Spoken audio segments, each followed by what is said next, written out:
Olá, seja bem-vindo ao curso de Recursos Humanos. Introdução à Administração de Recursos Humanos. A administração de recursos humanos é uma base para a criação das políticas sociais da empresa. Está voltada ao fator principal que garante o funcionamento de qualquer organização: as pessoas. Toda instituição deve preocupar-se com a motivação de seus funcionários, uma vez que eles colaboram para a manutenção e funcionamento diário da empresa. Os empresários não devem deixar de dar atenção aos seus colaboradores, principalmente pelo possível reflexo direto nos lucros da empresa.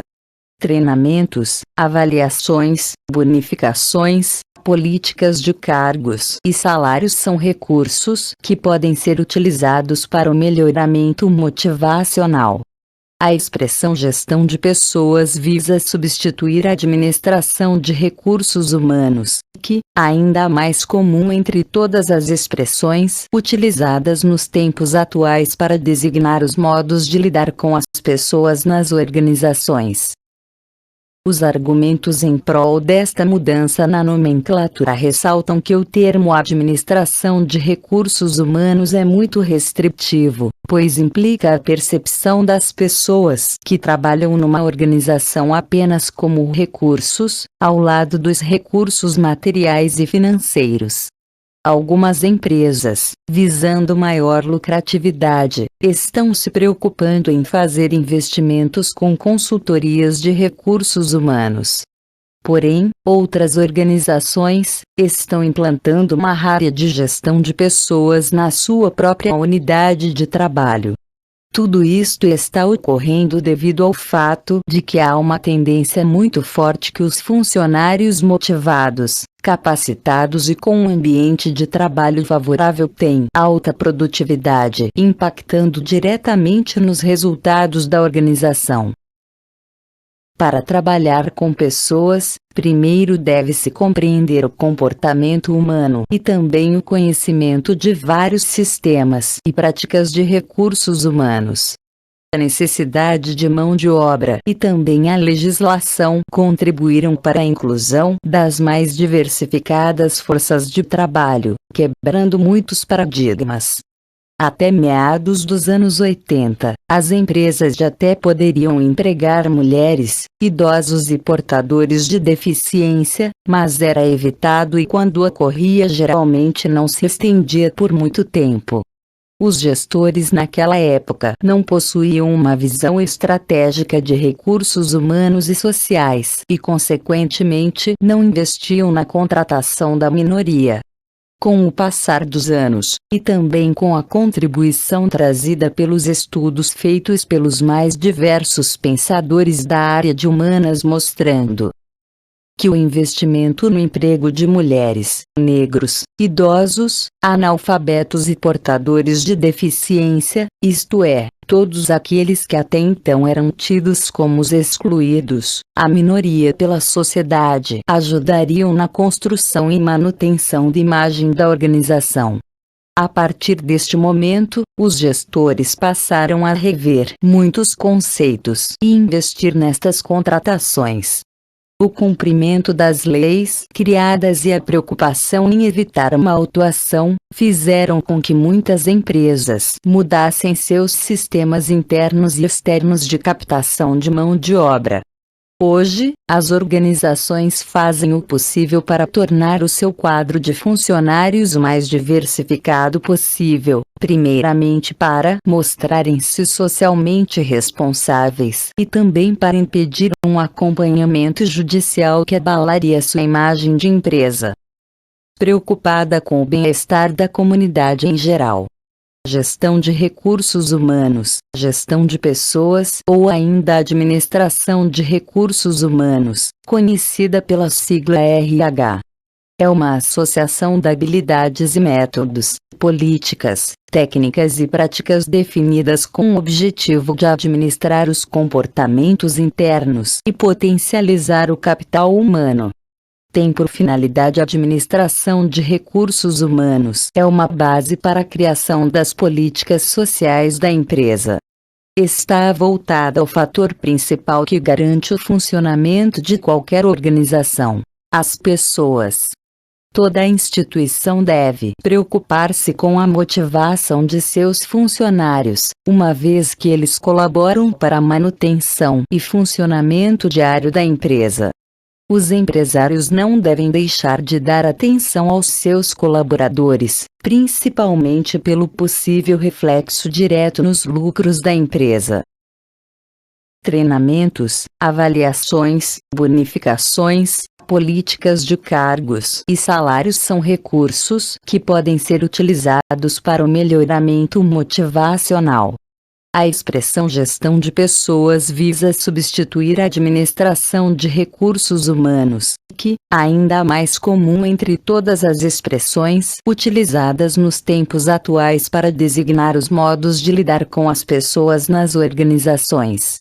Os argumentos em prol desta mudança na nomenclatura ressaltam que o termo administração de recursos humanos é muito restritivo, pois implica a percepção das pessoas que trabalham numa organização apenas como recursos, ao lado dos recursos materiais e financeiros. Selecionar, gerir e nortear os colaboradores na direção dos objetivos e metas da empresa. São chamados recursos humanos o conjunto dos empregados ou dos colaboradores de uma organização. Mas o mais frequente deve chamar-se assim a função que ocupa para adquirir, desenvolver, usar e reter os colaboradores da organização. O objetivo básico que persegue a função de recursos humanos, RH, é alinhar as políticas de RH com a estratégia da organização. A competência do profissional de recursos humanos. A gestão por competências tem o objetivo de fornecer à área de recursos humanos e gestores das empresas ferramentas para realizar gestão e o desenvolvimento de pessoas, com clareza, foco e critério. Essas ferramentas são alinhadas às atribuições dos cargos e funções de cada organização. É um programa sistematizado e desenvolvido no sentido de definir perfis profissionais que proporcionem maior produtividade e adequação ao negócio, identificando os pontos de excelência e os pontos de carência, suprindo lacunas e agregando conhecimento, tendo por base certos critérios objetivamente mensuráveis. A gestão por competências representa uma alternativa aos modelos gerenciais tradicionalmente utilizados pelas organizações. Propõe-se a orientar esforços para planejar, captar, desenvolver e avaliar. A ideia é aproximar ao máximo as competências existentes na organização daquelas necessárias para atingir os objetivos organizacionais. Sob essa perspectiva, minimizar eventuais lacunas de competência significa orientar e estimular os profissionais a eliminar as incompatibilidades entre o que eles são capazes de fazer e o que a organização espera que eles façam. O que é competência? A definição de competência está baseada no CHA, que são os conhecimentos e as habilidades, competências técnicas, e as atitudes, competências comportamentais, que uma pessoa possui. O conhecimento tem relação com a formação acadêmica, o conhecimento teórico. A habilidade está ligada ao prático, à vivência e ao domínio do conhecimento. Já a atitude representa as emoções, os valores e sentimentos das pessoas, isto é, o comportamento humano. Os subsistemas da gestão por competências. A gestão por competências é composta por alguns subsistemas, como mapeamento e descrição de competências. A administração de recursos humanos é uma base para a criação das políticas sociais da empresa. Está voltada ao fator principal que garante o funcionamento de qualquer organização: as pessoas. Toda instituição deve preocupar-se com a motivação de seus funcionários, uma vez que eles colaboram para a manutenção e funcionamento diário da empresa. Os empresários não devem deixar de dar atenção aos seus colaboradores, principalmente pelo possível reflexo direto nos lucros da empresa. treinamentos, avaliações, bonificações, políticas de cargos e salários são recursos que podem ser utilizados para o melhoramento motivacional. A expressão gestão de pessoas visa substituir a administração de recursos humanos, que, ainda mais comum entre todas as expressões utilizadas nos tempos atuais para designar os modos de lidar com as pessoas nas organizações. Os argumentos em prol desta mudança na nomenclatura ressaltam que o termo administração de recursos humanos é muito restritivo, pois implica a percepção das pessoas que trabalham numa organização apenas como recursos, ao lado dos recursos materiais e financeiros. Mensuração de competências, remuneração por competências, seleção por competências, desenvolvimento de competências, avaliação de desempenho por competências, plano de desenvolvimento por competências. Mapeamento de competências. O mapeamento de competências é a base de toda a gestão por competências. O mapeamento se dá pela descrição das competências laborais no trabalho.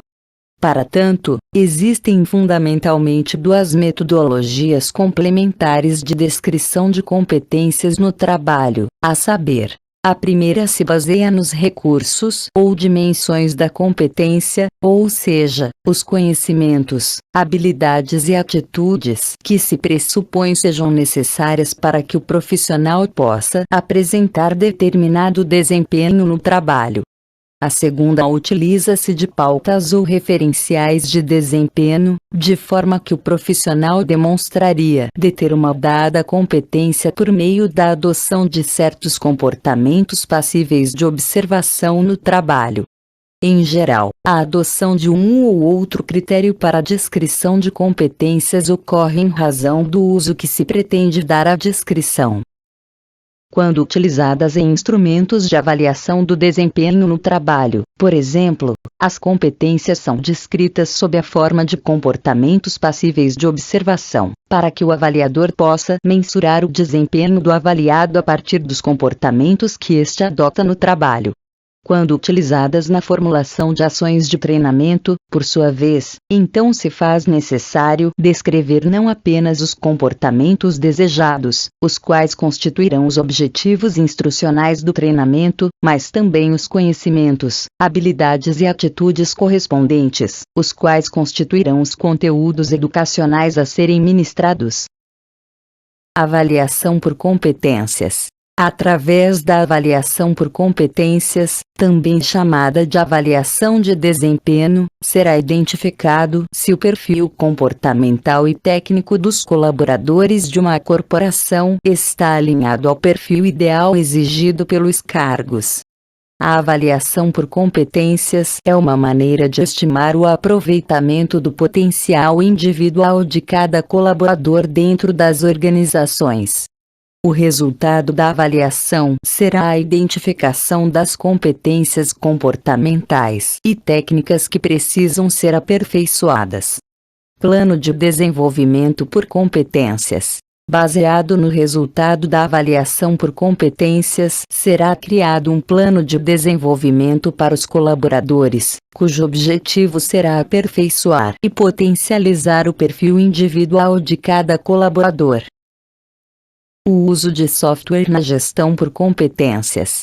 Um projeto de implantação de gestão por competências em uma empresa demanda grande trabalho e dedicação da área de recursos humanos e gestores.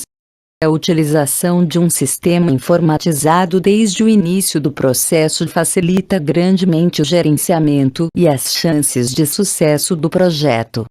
Observe-se a metodologia por trás do software escolhido atende de maneira satisfatória a necessidade da sua empresa.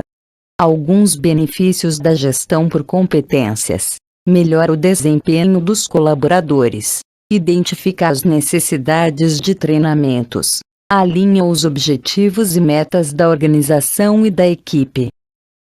Reduz a subjetividade na seleção e avaliação de pessoas. Analisa o desenvolvimento dos colaboradores. Enriquece o perfil dos colaboradores, potencializando seus resultados. Melhora o relacionamento entre gestores e liderados.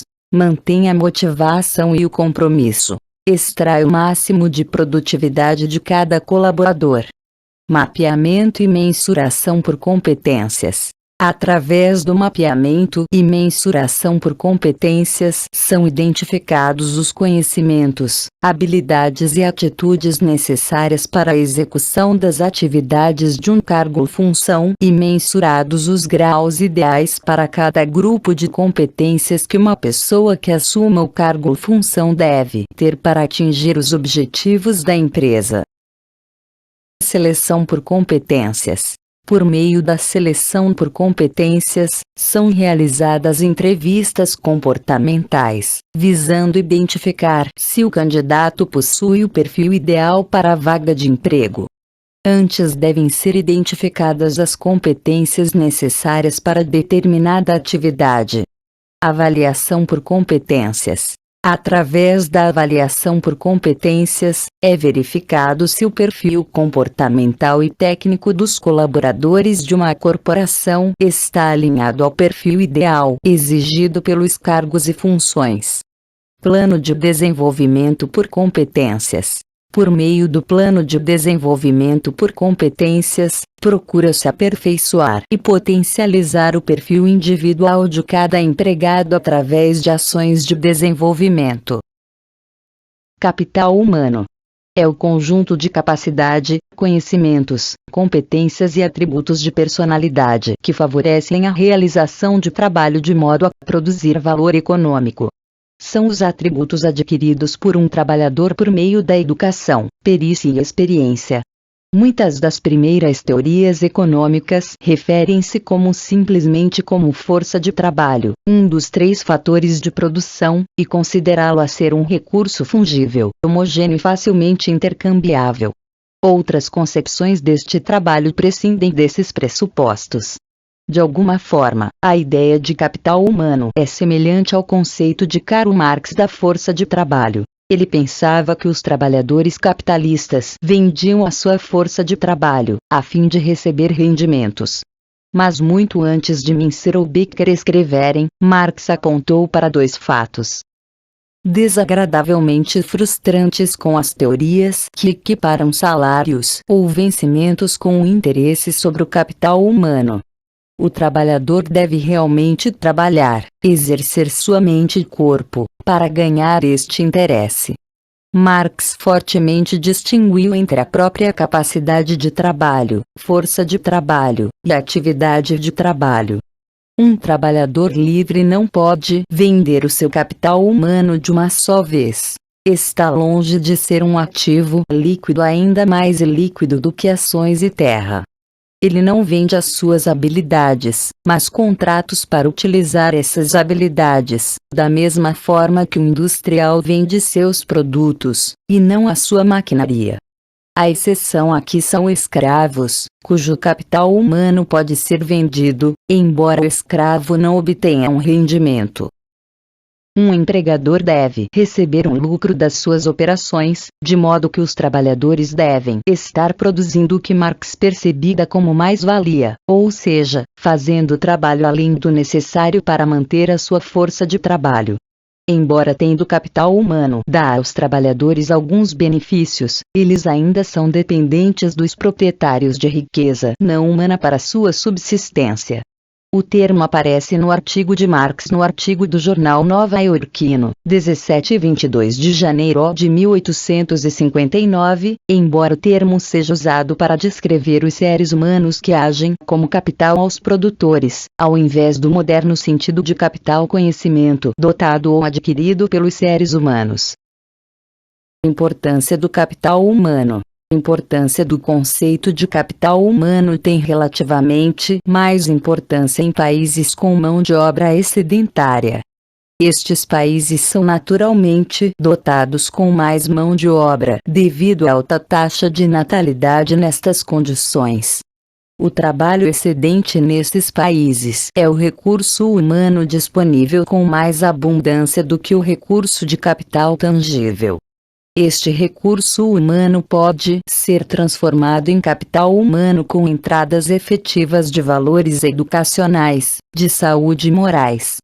A transformação de recursos humanos primitivos em recursos humanos altamente produtivos, com estas entradas, é o processo de formação de capital humano.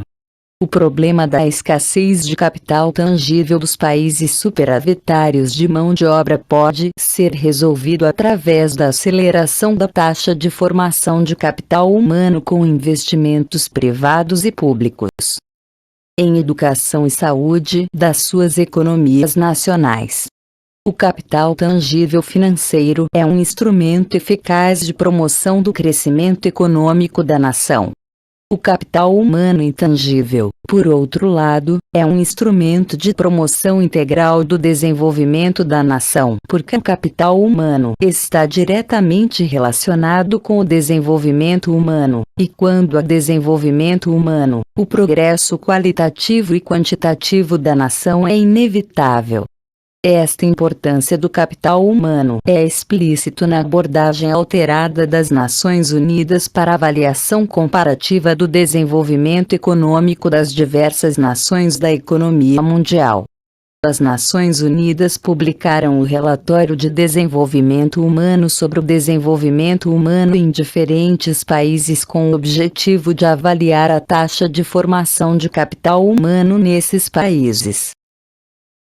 O indicador estatístico de estimativa de desenvolvimento humano de cada nação é o Índice de Desenvolvimento Humano, IDH. É a combinação do Índice de Esperança Média de Vida, Índice de Educação e o Índice de Rendimento. O Índice de Esperança Média de Vida revela o padrão de saúde da população no país, Índice de Educação revela o padrão de ensino e a taxa de alfabetização da população, e o Índice de Rendimento revela o padrão de vida da população. Se todos estes índices têm a tendência de crescimento durante um longo período de tempo, é refletido em tendência crescente no IDH. O capital humano é desenvolvido pela educação, saúde e qualidade de vida. Portanto, os componentes do IDH, a saber, são o Índice de Esperança Média de Vida, Índice de Educação e Índice de Rendimento estão diretamente relacionadas à formação do capital humano dentro da nação.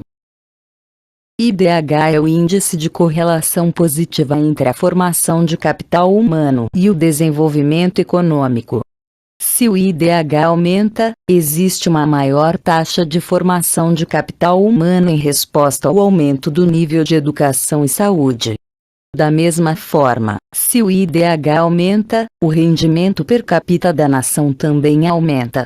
Implicitamente, o IDH revela que quanto maior formação de capital humano, devido à boa qualidade de saúde e educação, maior será o rendimento per capita da nação. Este processo de desenvolvimento humano é a base sólida de um processo contínuo de desenvolvimento econômico da nação por um longo período de tempo.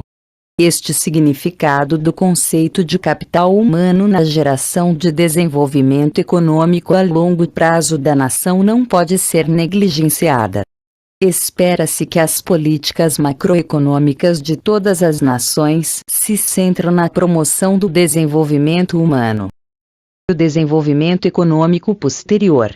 O capital humano é o pilar do desenvolvimento humano e do desenvolvimento econômico em todas as nações. Classificação. Capital humano é um ativo intangível, pois não é propriedade da empresa que a emprega. Basicamente, o capital humano chega às 9 horas e sai às 5.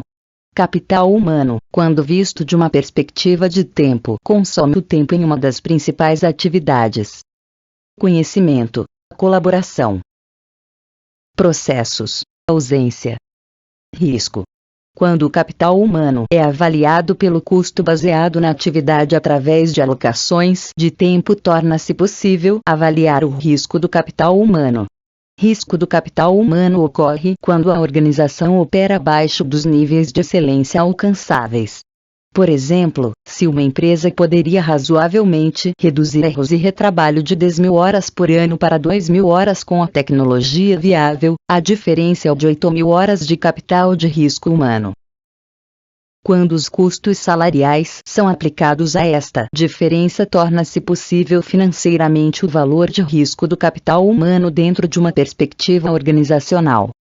O risco do capital humano acumula-se em 4 categorias principais. Atividades de ausência. A ausência inevitável é referida como ausência estatutária.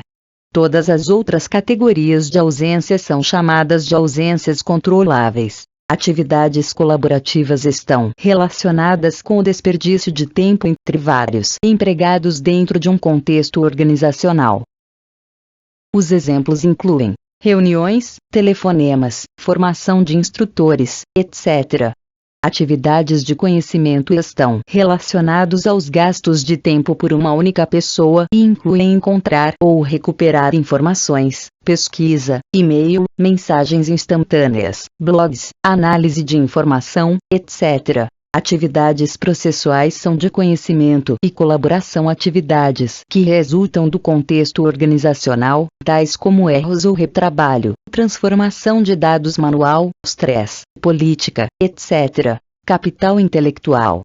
Diversas pessoas têm dificuldade para definir corretamente o capital intelectual e acabam confundindo com o conhecimento adquirido pelas pessoas. A equipe, mesmo num primeiro momento, pensou que se tratava apenas do conhecimento adquirido.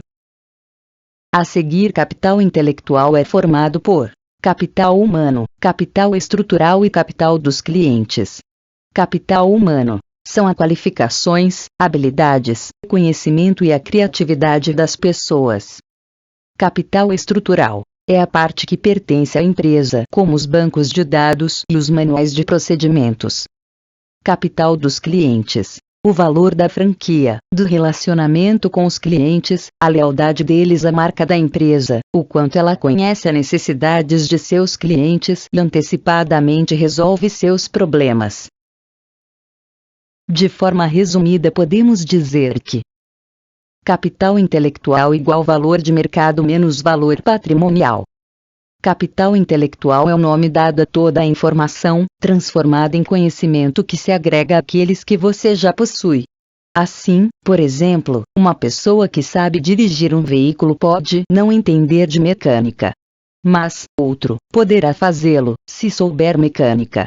Hoje, sabemos, princípios básicos de mecânica são ensinados em escolas que deem testes para a obtenção de carteiras de habilitação. Sendo básica, ela lhe dá apenas alguns princípios os quais lhe pode nortear, sem sombra de dúvidas, na busca de um profissional com conhecimento mais profundo. A nova era do capital intelectual. A lógica do capitalismo era simples. O senhor ricaço tinha uma ideia para criar uma empresa.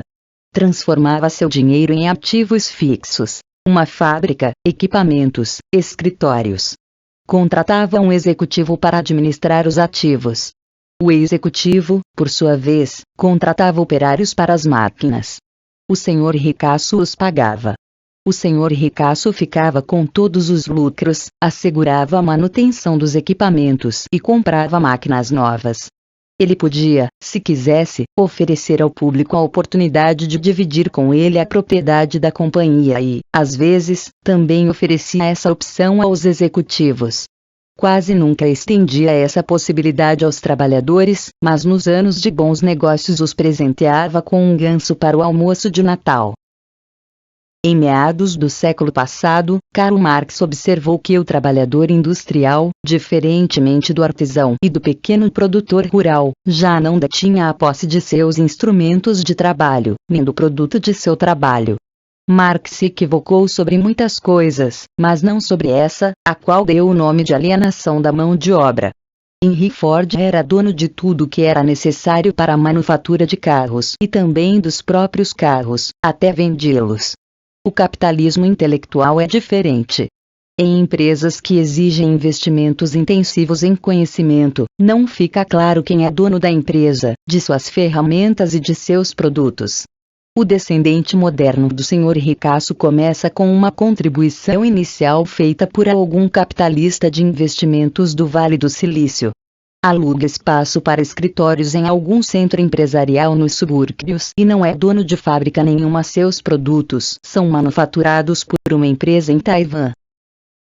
A única planta e os únicos equipamentos que a companhia possui são mesas, computadores e talvez uma máquina de Coca-Cola.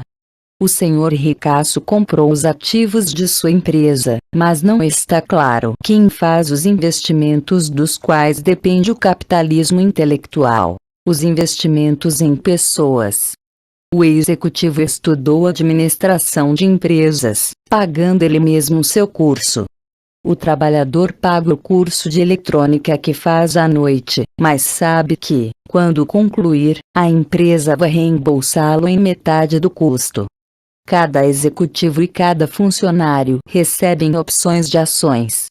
Juntos, podem possuir tantas ações quanto os capitalistas.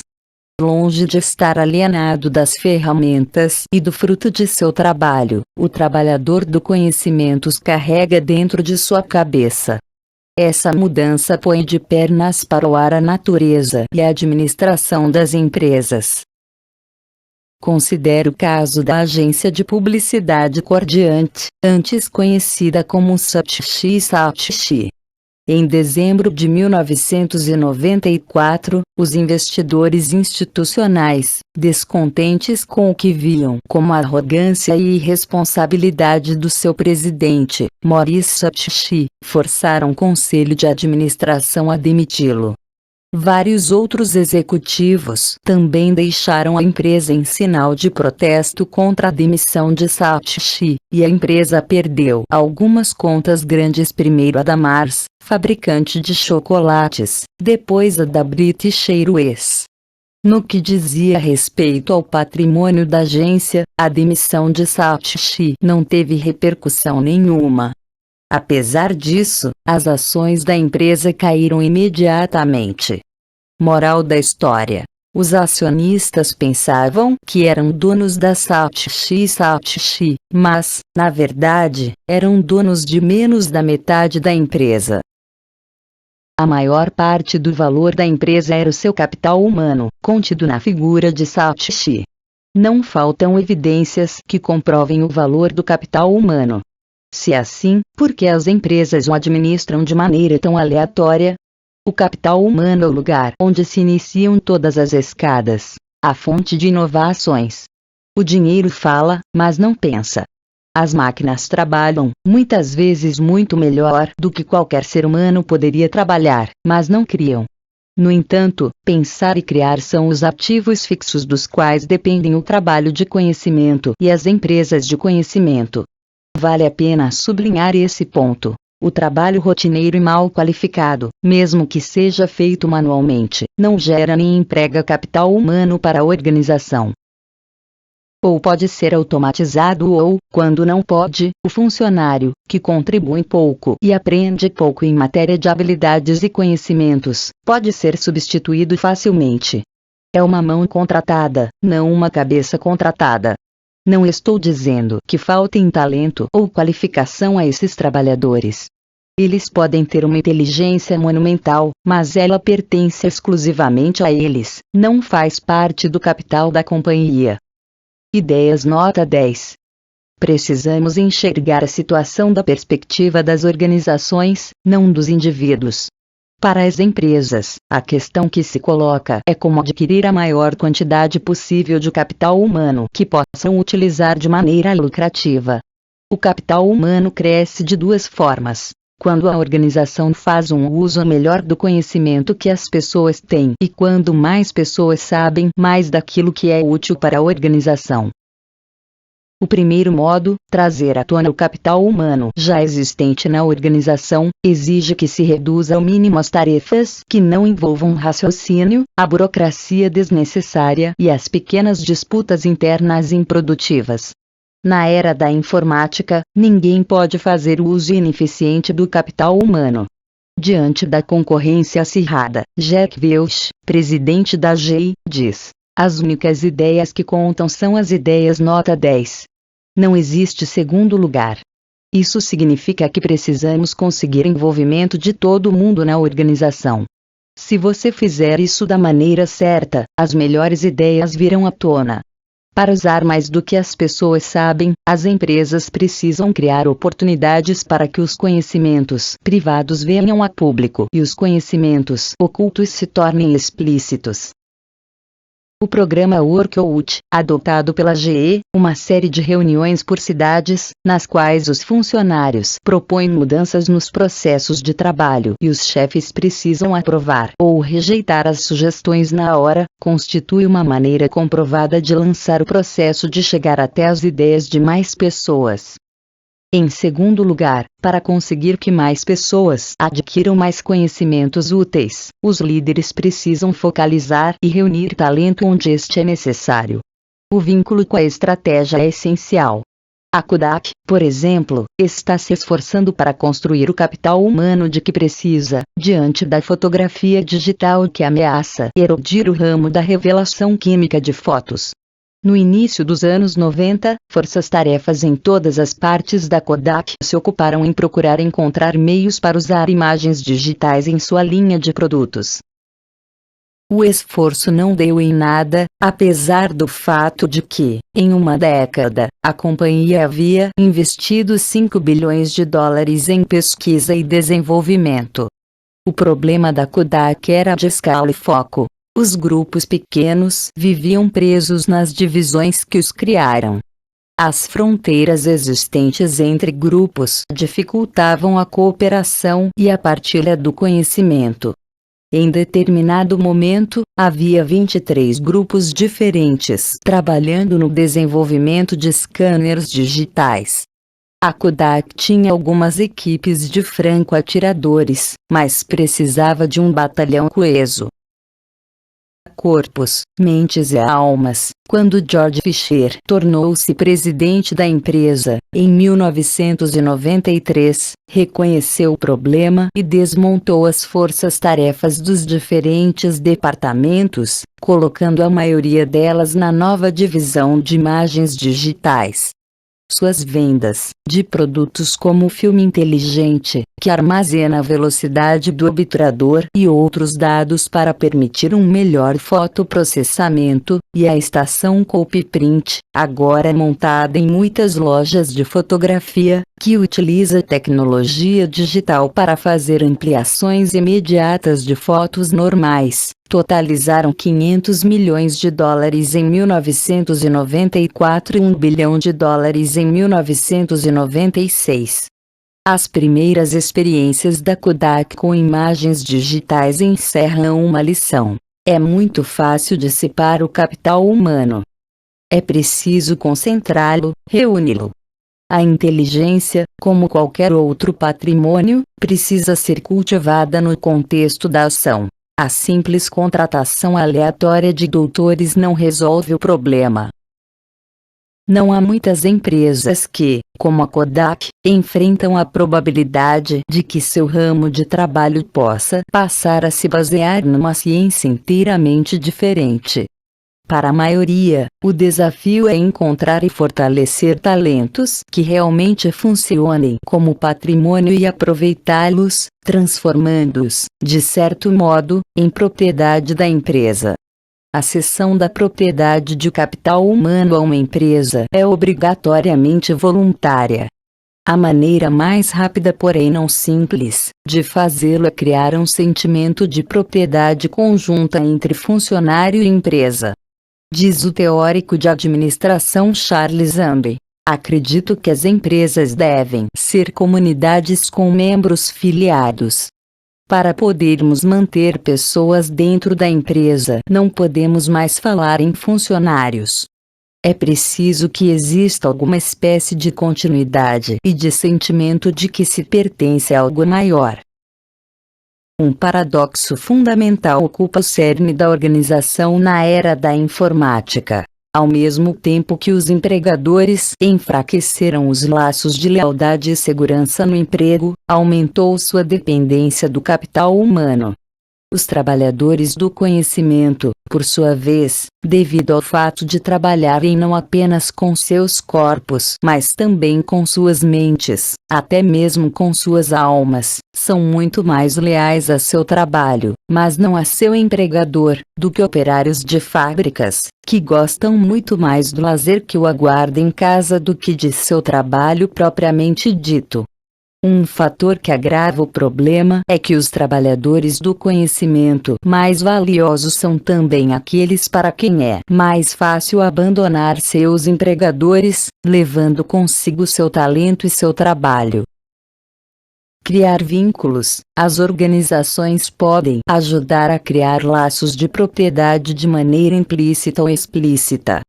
A maneira implícita é fomentar comunidades intelectuais em áreas que sejam fundamentais para a vantagem competitiva, ou seja, em atividades de alto valor e difíceis de substituir, como marketing, no caso da Nike, ou o design de motores, no caso da Ford. Para criar capital humano, uma empresa precisa fomentar o trabalho em equipe. O talento individual é ótimo, mas pode sair pela porta a qualquer momento. As equipes interdisciplinares captam, formalizam e capitalizam o talento, que se torna menos dependente de indivíduos. Uma comunidade dinâmica de aprendizado confere à empresa uma participação no conhecimento. Se alguém deixar a companhia, haverá 3 outras pessoas que sabem o que ela sabe. Também existem maneiras explícitas de forjar o vínculo entre empresa e funcionários, ou seja, tratar os funcionários como os capitalistas que são. Diz o investidor Robert Mox: eu jamais investiria um níquel de capital numa empresa de prestação de serviços em que o valor fosse gerado por pessoas que saem às 5 da tarde. Mas e se você puder garantir que as pessoas não saiam? Não é por acaso que tantos funcionários possuam participação acionária em empresas que fazem investimentos intensivos em conhecimento. Nem é surpreendente que o pagamento a título de incentivos tenha se popularizado. Segundo Eric Brynjolfsson, do MIT, quando o funcionário possui informações que não estão à disposição de seu empregador, o empregador pode fazer com que o funcionário escolha ações que serão benéficas para ambos, por meio do simples expediente de oferecer a ele uma participação nos lucros da companhia. Diz Michael Brown, principal executivo da área financeira da Microsoft. Há 15 ou 20 anos, a pessoa era funcionária ou desempregada. Hoje em dia, as opções são muitas. As pessoas são donos, executivos e funcionários, às vezes todas as 3 coisas ao mesmo tempo. É apenas reconhecendo esse fato que as empresas podem proteger seu patrimônio intelectual. Para Brown, a participação acionária de funcionários constitui um exemplo revelador de como a era da informática transformou a natureza da empresa. A estrutura de capital da Microsoft constitui um exemplo dessa transformação. A Microsoft nunca precisou do dinheiro de outras pessoas. Desde que Bill Gates e Paul Allen a fundaram, em 1975, a companhia nunca contraiu um centavo de dívida de longo prazo. Então por que Gates e Allen abriram o capital da empresa, em 1986, se não precisavam levantar capital? Eles o fizeram em parte para limitar seus débitos. Mas isso não foi a razão principal. Segundo Brown, quando essas empresas abrem seu capital, elas não o fazem a fim de levantar fundos para construir fábricas. Elas o fazem para criar um veículo para a partilha da posse da companhia, não para incrementar a produção. Vamos repassar. Bill Gates e Paul Allen constituíram uma sociedade porque precisavam de um veículo para compartilhar a posse da companhia. Com quem? Com os funcionários. Por quê? Porque eles criaram a propriedade-chave da empresa, as linhas de código de softwares. E possuíam seu patrimônio mais importante, o conhecimento de como escrever mais linhas de código. A formação de uma sociedade e a abertura do capital desta ofereceram aos funcionários um incentivo para manter seu patrimônio a serviço da Microsoft, em lugar de levá-lo para outro lugar. Hoje em dia, a posse da Microsoft se divide aproximadamente ao meio, entre as pessoas que investiram capital financeiro na empresa, os acionistas externos, e as que investiram capital humano, os funcionários e fundadores. Mesmo as empresas tradicionais, que dependem de fábricas enormes e precisam recompensar os acionistas que investem o dinheiro necessário para a aquisição dessas fábricas, podem aprender alguma coisa com a Microsoft e outras empresas semelhantes. A General Electric hoje oferece opções de ações a 22 mil funcionários, contra apenas 200 na década de 80. Outras empresas oferecem bônus. Na prática, são dividendos pagos aos funcionários por seu investimento em capital humano. Elas reconhecem o fato de que, como diz Peter Drucker, na sociedade do conhecimento, a premissa mais provavelmente correta para as empresas é que elas precisam dos trabalhadores do conhecimento muito mais do que os trabalhadores do conhecimento precisam delas. Quando indivíduos conseguem captar para si mesmos quase todo o valor da seu capital humano, muitas vezes se tornam autônomos. Mas, para a maioria de nós, existe algum valor econômico gerado pelo fato de integrarmos uma organização, uma razão pela qual o trabalho que fazemos em conjunto vale mais do que a soma de nossos esforços individuais. A organização detém direitos legítimos sobre o capital humano. Legítimos, mas não exclusivos.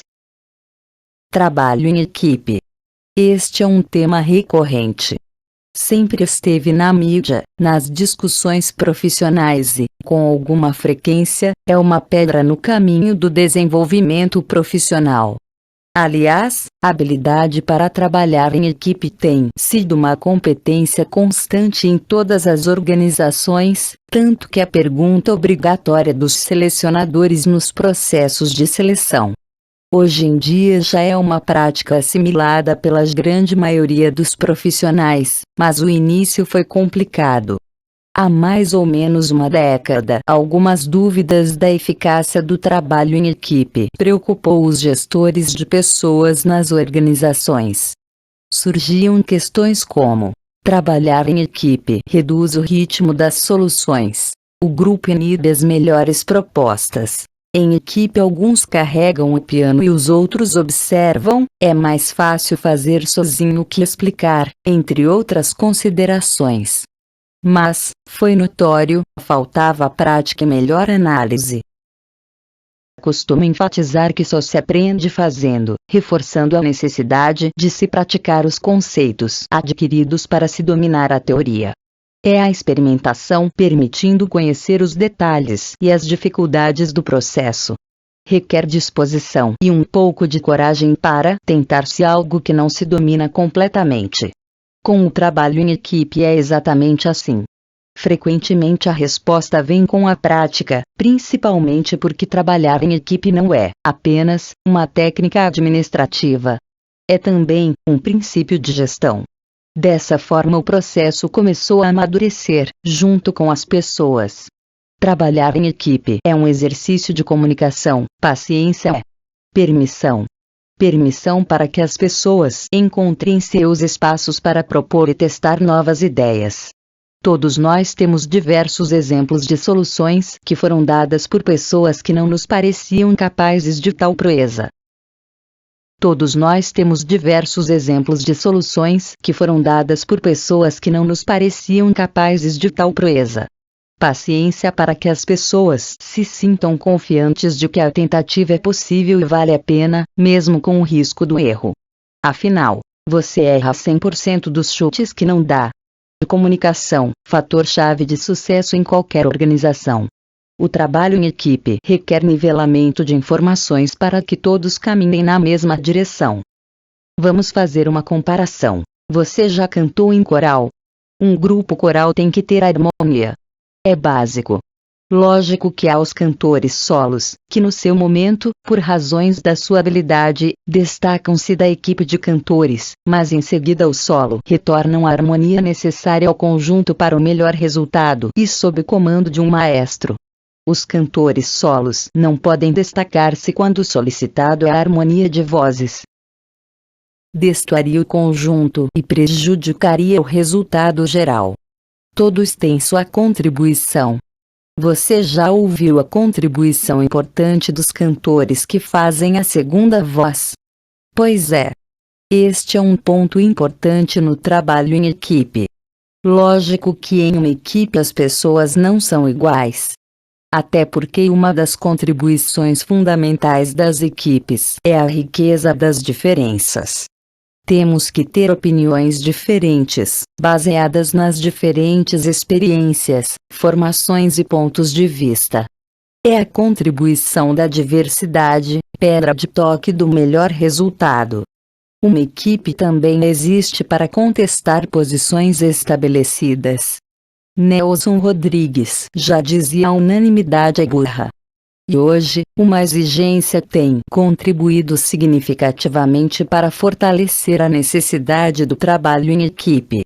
Refiro-me à exigência atual de novos conhecimentos das mais diferentes especialidades que as novas tecnologias têm solicitado. Ninguém poderia acumular, sozinho, todas as áreas de conhecimento necessárias para o melhor atendimento das nossas necessidades atuais. Um conceito cada vez mais valorizado no ambiente profissional é o trabalho em equipe. Ter agilidade para desenvolver trabalhos em conjunto tem sido uma das qualidades mais exigidas nos processos de contratação. Trabalhar em equipe significa criar um esforço coletivo para resolver um problema. São pessoas que se dedicam a realizar uma tarefa visando concluir determinado trabalho, cada um desempenhando uma função específica, mas todos unidos por um só objetivo: alcançar o tão almejado sucesso. A atividade em equipe deve ser entendida como o resultado de um esforço conjunto e, portanto, as vitórias e fracassos são responsabilidades de todos os membros envolvidos. Muitas pessoas, que atuam em diversas organizações, estão trabalhando em grupo e não em equipe, como se estivessem em uma linha de produção, onde o trabalho é individual e cada um se preocupa em realizar apenas sua tarefa e pronto. No trabalho em equipe, cada membro sabe o que os outros estão fazendo e reconhecem sua importância para o sucesso da tarefa. Os objetivos são comuns e as metas coletivas são desenvolvidas para ir além daquilo que foi pré-determinado. O trabalho em equipe possibilita trocar conhecimentos e agilidade no cumprimento de metas e objetivos compartilhados. Na sociedade em que vivemos, o trabalho em equipe é muito importante, pois cada um precisa da ajuda do outro. Pense numa vela acesa, ela é bonita, envolvente, ilumina tudo ao seu redor. Uma vela acesa simboliza a esperança, harmonia, fé.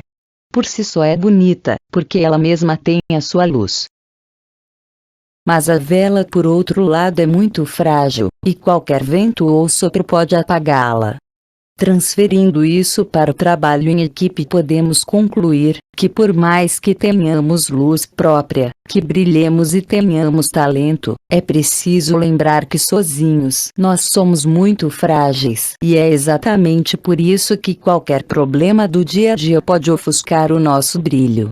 Daí a importância de entendermos o poder da ajuda mútua, sempre lembrando de que líderes e equipes superam crises quando se unem. Saiba que quando pegamos os nossos sonhos e juntamos com os sonhos de outras pessoas, tudo se torna mais forte, iluminado, e por mais escuro que o mundo pareça ser, quando o ser humano se junta, consegue milagres extraordinários. O ser humano trabalhando em equipe, colaborando uns com os outros, cooperando, consegue com certeza afastar a escuridão de todos os problemas que possam afligir a organização. Na vida temos que enfrentar muitas adversidades, mas quando nos juntamos um ao outro, a coragem aumenta, o nosso potencial se duplica e os nossos objetivos se tornam mais passíveis de realização. O psicólogo Abraham Maslow constatou que os indivíduos têm diversas necessidades, com diferentes forças. Sabemos que necessitamos de alimento, de abrigo, pagar nossas contas, de segurança no emprego, entre outras coisas, mas também de nos relacionar com os outros e de sermos aceitos por eles. Sem isso, nosso trabalho se torna enfadonho e sem graça. Quando falamos de trabalho em equipe, logo nos lembramos das formigas e dos gafanhotos, seres tão pequenos, mas que dão um grande exemplo de união, força e autogerenciamento. As primeiras têm um líder, vivem em uma sociedade eficazmente organizada e não precisam receber ordens para executar seu trabalho. Você já viu de perto um formigueiro? Já notou como elas andam em fileiras de sincronia perfeitas, e preparam seu alimento no verão para os dias de chuva, quando não podem trabalhar? Já os gafanhotos não têm um líder, porém sabem o que devem fazer exatamente. Mas o que é trabalho em equipe? Suponha que você e mais 2 pessoas estão trabalhando em uma plantação de feijão, onde cada um ganha o salário correspondente ao seu dia de trabalho. A atividade funciona da seguinte maneira. Em fila, você cava o buraco, o segundo joga a semente e o terceiro integrante tapa o buraco. Cada integrante deste grupo se preocupa apenas em realizar a sua tarefa, nada entendendo da importância do trabalho dos outros, é cada um por si. Certo dia o segundo membro da equipe faltou ao trabalho por motivo de saúde, porém a atividade continuou, pois cada um recebia o salário correspondente ao seu dia de trabalho e eles sabiam muito bem qual era a sua responsabilidade, sem a necessidade de um líder para orientá-los. Você cavava o buraco, o segundo não jogou a semente pois havia faltado, mas o terceiro tapava o buraco e assim prossegue o dia inteiro. Muitas pessoas, que atuam em diversas organizações, estão trabalhando em grupo e não em equipe, como se estivessem em uma linha de produção, onde o trabalho é individual e cada um se preocupa em realizar apenas sua tarefa. No trabalho em equipe, cada membro sabe o que os outros estão fazendo e sua importância para o sucesso da tarefa. Eles têm objetivos comuns e desenvolvem metas coletivas que tendem a ir além daquilo que foi determinado.